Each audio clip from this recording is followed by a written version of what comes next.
says that apostates speak twisted things. The JW Circus, exposing the absurdity of the governing body of Jehovah's Witnesses. It's impossible to overstate just how ridiculous the governing body of Jehovah's Witnesses actually is. It is a handful of men that wants you to believe that God literally speaks through them. The governing body has essentially stolen the role of Jesus. For example, where Jesus called himself the truth, the governing body calls itself the truth. When Jesus said, "No one comes to the Father except through me," the governing body says, "No one comes to the Father but through the organization." They rule with an iron fist and a velvet glove. They determine what 8 million believe worldwide. And although they wrongly predicted the end of the world multiple times, members are not allowed to openly disagree with any of the beliefs, predictions, or interpretations set forth by the governing body. But if ever there was an authority that needed to be challenged, it's the governing body of Jehovah's Witnesses. And to illustrate this point, we're going to let the record speak for itself on the organization's most complicated failure yet, the year 1914 and the failed prophecy of the end times generation. The theme of this video is Twisted Things. Enjoy. Oh, and don't forget to subscribe. Tim, thanks for reading all the appendix. 1914, a significant year in Bible prophecy. You understood it, right? Well, it's not completely clear. Okay, well let's go through it again. Wicked men and impostors would also twist Jesus' words. If you remember, Luke 21, verse 24, said that Jerusalem would be trampled on by the nations until the appointed times of the nations are fulfilled. Now, we know that began in 607 BCE. They twist Jesus' words. And in Daniel chapter 4, verse 16, it said that 7 times would have to pass over it.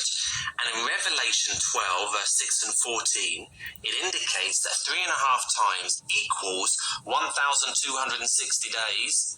So 7 times would be 2,520 days. But of course, we've got the Bible principle, Numbers 14, verse 34. A day for a year, a day for a year. So that 2,520 days would be 2,520 years. So counting 2,520 years from 607 BCE brings us to 1914, when Jesus began to rule as king in the heavens. You got it now. And these things the ignorant and unstable are twisting, as they do also the rest of the scriptures. It's still not clear. That's okay. I didn't understand it the first time I went through it. Just read the appendix a few more times, and it will make sense. Even the governing body knows this sounds like a conspiracy theory written on a napkin. They've turned their own confusion into a comedy sketch. But when the laughter dies down, they expect you to take this tree mask seriously enough to base your entire life on it. Here's how they want you to sell the serious version of this circus act. So let's just recap kind of what we've considered so far. Who is pictured in his first fulfillment by the tree? Nebuchadnezzar. Good. And how is he chopped down? He loses his sanity. That's it. And for how long? 7 years. True. And after that 7 years, he regained his sanity and then began ruling again. Well, we know there's a larger fulfillment of this prophecy because Jesus himself spoke about it. See later in the chart here, it refers to Luke 21 and verse 24. Notice what Jesus said. Jerusalem will be trampled on until the appointed times of the nations are fulfilled. So eventually, Jehovah saw fit to destroy Jerusalem in 607 BCE. In 607 BCE.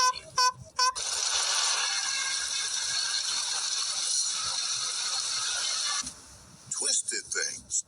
After that point, no more earthly kings figuratively sat on Jehovah's throne. So it's as though God's rulership was interrupted. So if we calculate 2,520 years from the time Jerusalem was destroyed in 607, that brings us all the way to 1914. And that is when Jesus began ruling in heaven as king of God's kingdom.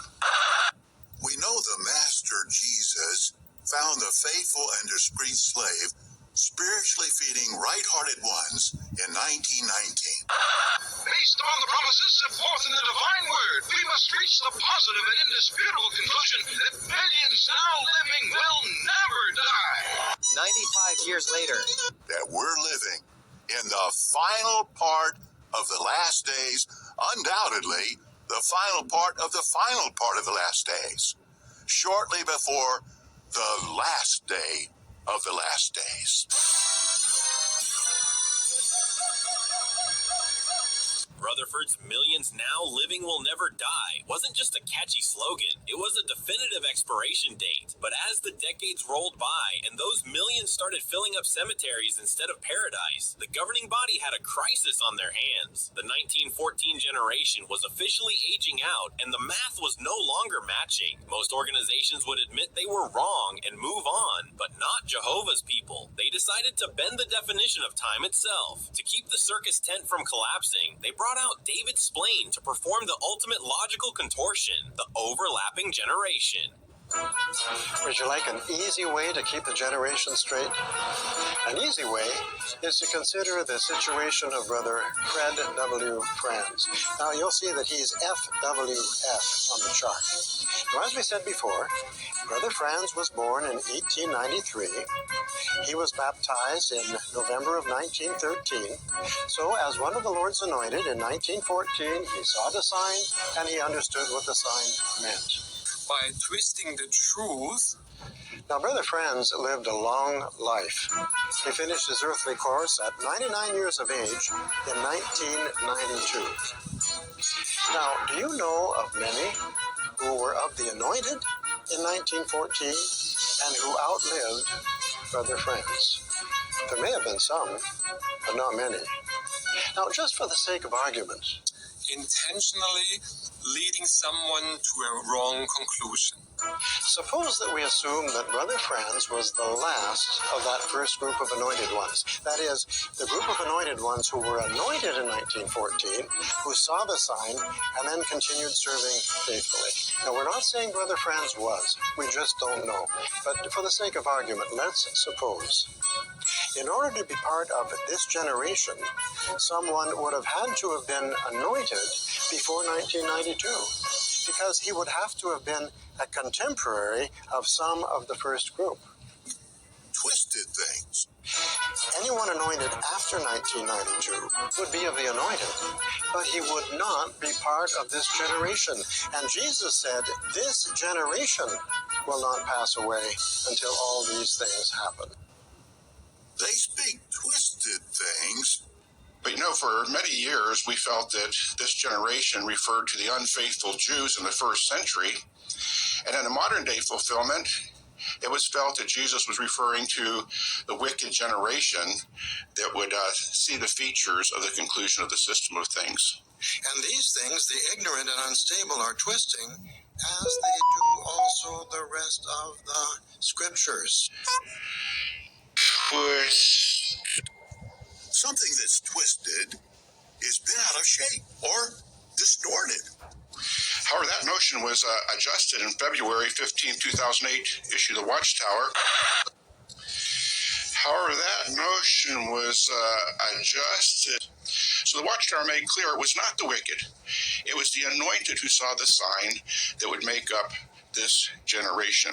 The logic here is fascinating. For decades, they promised 1914 would be a global, undeniable event. A sign so loud, even the wicked world couldn't miss it. But when the heavens stayed silent and the world didn't end, the governing body had to perform a theological rescue mission. They pivoted from a visible return to an invisible presence. Essentially, they claimed the sign did happen, but it was a private screening, and only the anointed were invited. It's the ultimate prophetic escape hatch. If your prediction fails in the real world, just move it to a spiritual realm where nobody can fact check you. It's not new light. It's just claiming you're the only one in the room who can see the invisible rabbit. Jehovah's Witnesses from their study of the Bible have firm belief in the fact that since the fall of 1914, Jesus has come into kingdom power.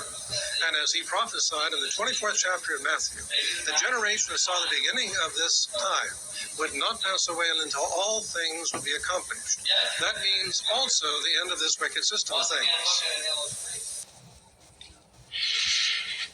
In the April 15, 2010 issue of the Watchtower, it said of Jesus, he evidently meant that the lives of the anointed who were in hand when the sign began to become evident in 1914 would overlap